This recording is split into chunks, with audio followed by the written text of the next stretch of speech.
कभी सोचा है कि कोई जंगल या कोई नदी या समंदर सदियों तक आखिर कैसे टिका रहता है? देखिए, तूफान आते हैं, मौसम बदलते हैं, लेकिन फिर भी एक कमाल का बैलेंस, एक संतुलन बना रहता है। यही तो प्रकृति का असली जादू है।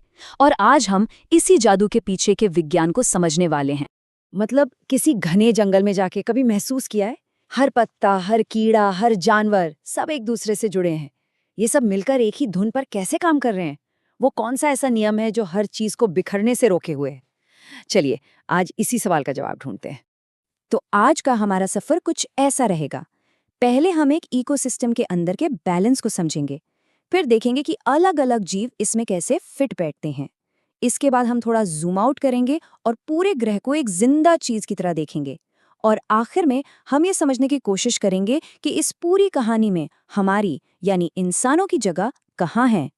तो चलिए, सबसे पहले उस सिद्धांत की बात करते हैं जो किसी भी इकोसिस्टम को एक साथ बांध कर रखता है। इसका एक वैज्ञानिक नाम है होमियोस्टेसिस। हाँ, मुझे पता है ये एक भारी भरकम शब्द है, लेकिन इसका मतलब बहुत आसान है, चीजों को बैलेंस में रखना। कोई भी इकोसिस्टम बाहर चाहे जो भी बदलाव हो, अंदर से अपनी स्थिरता बनाए रखने की कोशिश करता है। मतलब वो लगातार बदलता तो है, लेकिन फिर भी स्थिर रहता है। इसे एक तरह का सेल्फ रेगुलेटिंग सिस्टम समझिए। और ये सिस्टम काम कैसे करता है? ये काम करता है फीडबैक लूप्स के जरिए। देखिए, सिस्टम में सूरज की रोशनी और पानी जैसे इनपुट्स आते हैं और ऑक्सीजन और बायोमास जैसे आउटपुट्स निकलते हैं। लेकिन जो सबसे जरूरी चीज है वो है फीडबैक, जो सिस्टम को बताता है कि संतुलन बनाए रखने के लिए कब और क्या बदलना है। इसे घर के एसी की तरह समझिए।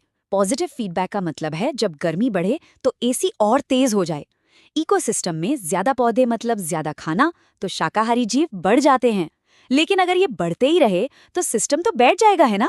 यहीं पर आता है नेगेटिव फीडबैक।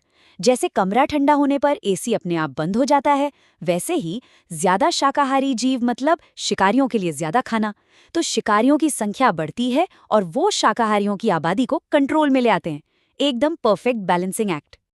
अच्छा, अब हमने ये तो समझ लिया कि बड़े बड़े इकोसिस्टम कैसे काम करते हैं। तो चलिए थोड़ा जूम इन करते हैं और कुछ कमाल के सर्वाइवर्स से मिलते हैं, यानी उन जीवों से जिन्होंने अपने माहौल में ढलने के लिए गजब की तरकीबें निकाल ली हैं। देखिए, जिंदा रहने के लिए जीवों ने मोटे तौर पर 3 तरह के जुगाड़ सीखे हैं।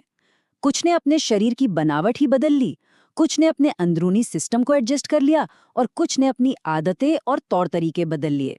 चलिए कुछ मजेदार उदाहरण देखते हैं। ये एक शारीरिक अनुकूलन का बेहतरीन उदाहरण है। सोचिए, रेगिस्तान में रहने वाला ये छोटा सा जीव बिना पानी पिए जिंदा रहता है। कैसे? ये अपने खाने में मौजूद फैट को प्रोसेस करके अपनी जरूरत का सारा पानी शरीर के अंदर ही बना लेता है। कमाल है ना? और ये है एक व्यवहारिक अनुकूलन। कितना आसान और कितना असरदार। अपने शरीर का तापमान सही रखने के लिए छिपकली को बस अपनी जगह बदलनी है। धूप से छांव और छांव से धूप। कोई कॉम्प्लेक्स मशीन नहीं, बस एक स्मार्ट एक्शन। और ये है रूपात्मक, यानी बनावट का अनुकूलन। 2 अलग अलग माहौल, 2 अलग अलग चुनौतियां और 2 बिल्कुल अलग अलग डिजाइन। एक तरफ कैक्टस के कांटे हैं जो पत्तियां ना होकर पानी की बर्बादी रोकते हैं। दूसरी तरफ हाथी के बड़े बड़े कान जो एक कूलिंग सिस्टम की तरह काम करके शरीर की गर्मी बाहर फेंकते हैं। ये तो हुई अलग अलग जीवों की बात, पर क्या हो अगर हम ये कहें कि हमारा पूरा ग्रह ही एक बहुत बड़ा जिंदा जीव है?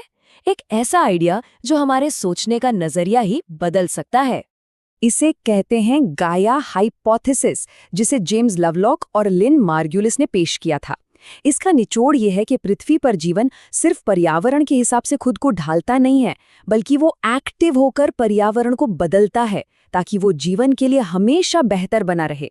इस परिकल्पना का नाम ग्रीक देवी गाया के नाम पर रखा गया, जो पृथ्वी की देवी थीं। मतलब ये थ्योरी पृथ्वी को सिर्फ एक बेजान चट्टान और केमिकल का गोला नहीं मानती, बल्कि एक आपस में जुड़ी हुई जिंदा इकाई के रूप में देखती है। और ये भी उसी फीडबैक लूप पर काम करता है जो हमने जंगल के इकोसिस्टम में देखा था। बस ये पूरे ग्रह के लेवल पर होता है। जीवन पर्यावरण को बदलता है और बदला हुआ पर्यावरण जीवन को फलने फूलने में मदद करता है। ये पूरे ग्रह का एक सेल्फ बैलेंसिंग एक्ट है। इसका कोई ठोस सबूत चाहिए? जरा समुद्र के खारेपन को देखिए। नदियां हर साल लाखों टन नमक समुद्र में बहाकर ले आती हैं। इस हिसाब से तो समुद्र को अब तक इतना ज्यादा खारा हो जाना चाहिए था कि उसमें जीवन ही मुमकिन न होता, पर ऐसा नहीं है। समुद्र का खारापन 3.4% पर स्थिर बना हुआ है। क्यों? क्योंकि समुद्र में मौजूद छोटे छोटे जीव इस फालतू नमक को सिस्टम से बाहर निकालकर बैलेंस बनाए रखते हैं। ठीक है, तो इकोसिस्टम और यहाँ तक कि पूरा ग्रह खुद को संतुलित रखता है, पर इस सब का हमसे क्या लेना देना? असल में बहुत कुछ। ये संतुलन ही हमें वो सब कुछ देता है जिसकी हमें जरूरत है। प्रकृति हमें कई मुफ्त की सेवाएं देती हैं जिन्हें इकोसिस्टम सर्विसेज कहते हैं। ये मोटे तौर पर 4 तरह की हैं। पहली, जो हमें सीधे मिलती हैं, जैसे भोजन, पानी, लकड़ी। दूसरी, जो सिस्टम को चलाती हैं, जैसे मौसम को कंट्रोल करना, बाढ़ रोकना। तीसरी, जो इन सबके पीछे काम करती हैं, जैसे मिट्टी का बनना। और चौथी, जो हमें महसूस होती हैं, जैसे शांति, मनोरंजन और एक आध्यात्मिक जुड़ाव।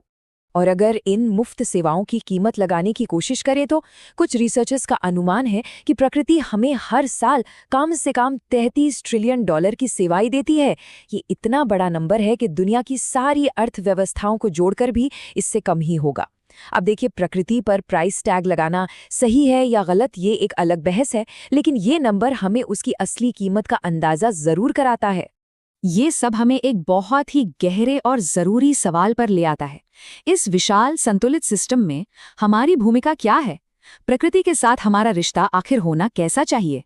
इस पर 2 मुख्य नजरिए हैं। एक है उथली पारिस्थितिकी, जो कहती है कि हमें प्रकृति को इसलिए बचाना चाहिए क्योंकि वो हमारे काम आती है। जंगल चाहिए ताकि हमें लकड़ी मिले, साफ हवा मिले और वो 33 ट्रिलियन डॉलर की सेवाएं मिलती रहें। दूसरा नजरिया है गहरी पारिस्थितिकी, जो कहता है कि प्रकृति की अपनी एक कीमत है, हमारे फायदे से परे। हमें जंगलों को इसलिए बचाना चाहिए क्योंकि जंगलों को भी जीने का हक है, चाहे उनसे हमें कोई फायदा हो या न हो। ये कहावत इसी फर्क को बहुत खूबसूरती से बताती है। मतलब, हो सकता है कि कुछ समाजों के लिए पैसा और संसाधन ही सब कुछ हों, लेकिन दुनिया की कई दूसरी संस्कृतियों के लिए प्रकृति के साथ रिश्ता, उसके साथ रिश्तेदारी ही सबसे बड़ी दौलत है। ये नजरिया का सवाल है। तो अंत में सवाल यही बचता है, क्या हम इस ग्रह के मैनेजर हैं, जिनका काम बस संसाधनों का हिसाब किताब रखना है, या हम इस धरती के विशाल परिवार का एक हिस्सा हैं, एक सदस्य? हम जो भी जवाब चुनेंगे वही हमारा और इस ग्रह का भविष्य तय करेगा।